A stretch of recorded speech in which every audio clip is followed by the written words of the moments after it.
What do you think is the biggest mistake that local leaders, whether it's government leaders or some other kind of leader, what is the biggest mistake that they make when they're trying to address vehicular residency or vehicular homelessness, if that's how they're thinking about it? Yeah, I think that the biggest mistake is an assumption that that a person would want to move from, or that a person should want to move from a vehicle, their property, into a less stable space. That an overnight shelter bed is often not seen as being less stable than a car, definitely an RV or a trailer, and that this sort of assumption that if we offer that person a space in an emergency shelter or even transitional housing, that they should immediately jump to that, and that there's something sort of wrong or something that with that person, that there's a behavioral challenge that says that they don't want to. This is often what we heard here too. I'm sure you're familiar with the term service resistance, and I think that we really need to.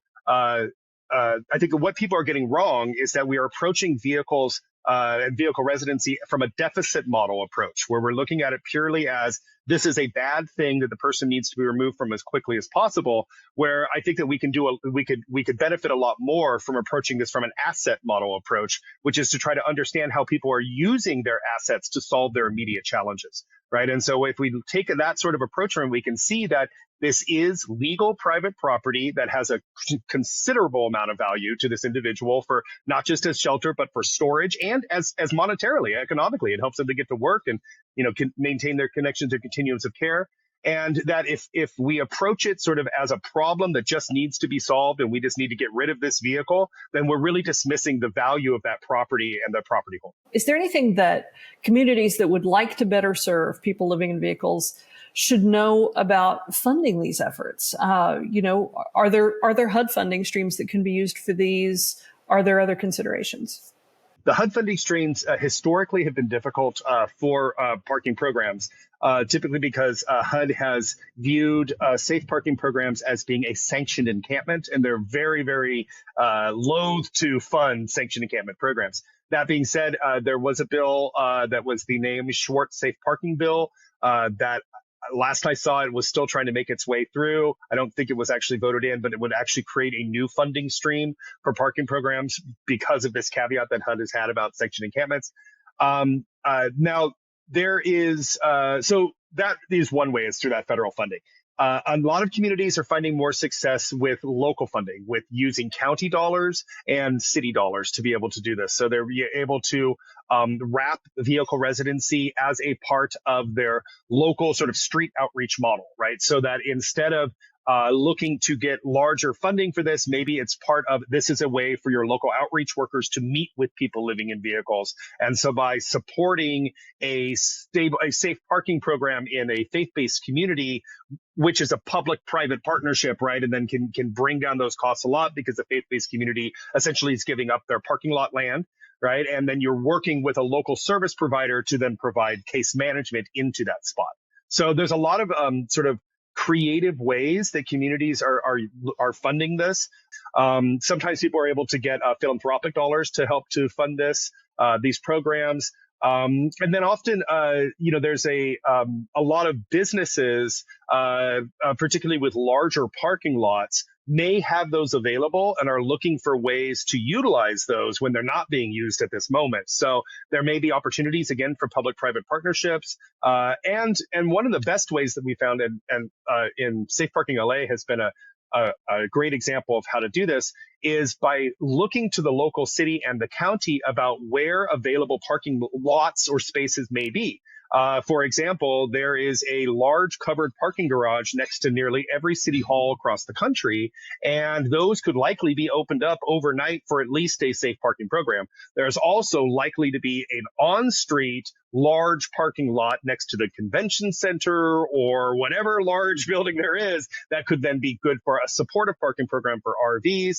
And you may also have, say, a fairground, a county fairground, unincorporated county lands, malls that are defunct that may be useful for longer term stable parking programs. So a lot of times it's about finding where those accessible, often fallow lands that are not being utilized right now, or even lands that are in development, like a pipeline that's going to be put in but might take 10 years to go through coding and regulations. That land can be utilized in the interim as a parking space for people living in vehicles. So it's about finding those sort of creative options for the land, which is the most expensive, often the most expensive part of this, and then partnering with local community providers who are doing case management to reach their clientele on the site, rather than necessarily creating a whole new case management team on that site. That tends to be pretty expensive and sometimes prohibitively so in some cities. That makes a lot of sense. And then I think this is my last question, but I wanted to kind of draw out a point that you were making earlier about choices.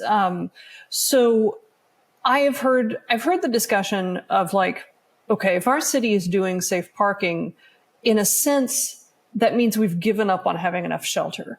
And we're resorting to something that feels easier and cheaper than shelter, but in a perfect world, we should have enough shelter beds for everyone.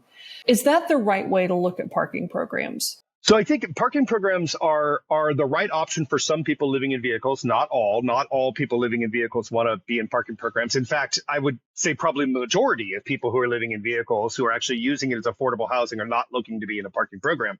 But often they're not in the city, right? They may actually be outside and moving around and in more open access areas. So that may not be as much of an issue for cities. This concept of is this a sort of a race to the bottom, right? In the sense of, are we creating a new substandard form of housing instead of just creating more housing stock? Well, the reality is that our communities are developing housing stock, and that it takes time to develop that is not an instantaneous thing, and that many communities simply do not have the emergency or transitional housing spaces for people who are living on the streets currently, the current number of people living on the streets. So a parking place provides a spot for a person to safely live while they are on that wait list to get into housing. It is not particularly safe parking, or not designed as long-term, forever living spaces. They are designed as transitional transference points for a person to move from their vehicle into more permanent housing. Now, on the other side of that spectrum, when we talk about, and you could say the same thing for supportive parking in that model. Now, when you move over to stable parking, the reality is that 6.7% of the U.S. population has been using mobile home parks as affordable housing for decades. That the mobile home parks are an important part of our affordable housing pool, and they are diminishing at a rapid rate. And that as we lose more and more of those mobile home parks, the people from those mobile home parks, particularly RVs, are displaced onto the streets. And as new people are moving into RVs, they do not find those legal spaces to be able to park, to be able to pay for a place for their home. So we need more of those stable parking spaces for people who are using their vehicles as affordable housing.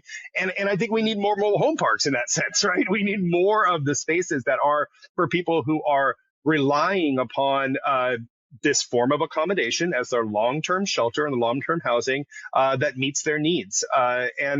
And I think that this is why we need sort of that diversity of that model, right? It's not a one-size-fits-all solution. One-size-fits-all rarely works for everybody.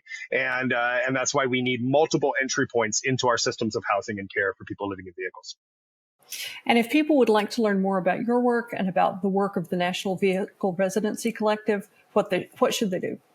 Well, they can visit our website at vehicleresidency.org, and they can sign up for our mailing list on the website, vehicleresidency.org, to attend one of our monthly meetings. We have monthly membership meetings the third Wednesday of every month from 10 a.m. to 12:30 p.m. Pacific Standard Time. All of our meetings are hosted online so that people can attend from everywhere. We record them and send out recordings to our members so they can see them later on. And we try to make everything as accessible as possible for our members who are attending everywhere from Hawaii to Rhode Island, up into Canada, and down to Florida. So we have people from all across the country come together, and you can learn more about what it means to live in your vehicle. You can learn more from people who are operating parking programs, and learn more from people who are legal experts, policymakers, service providers who are advocates and allies for people living in vehicles to help maintain and preserve their civil rights.